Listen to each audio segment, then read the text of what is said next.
Home remedies for colds and coughs in baby. Every year hundreds of infants and small children suffer from colds and coughs, mainly due to their weak immune systems.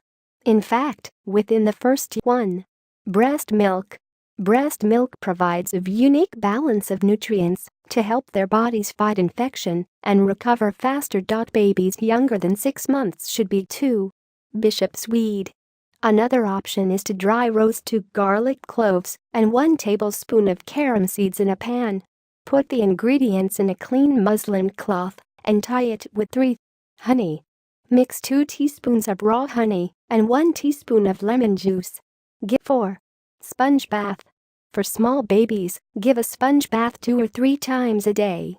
Soak a washcloth in room temperature tap water, wring out the excess water. 5.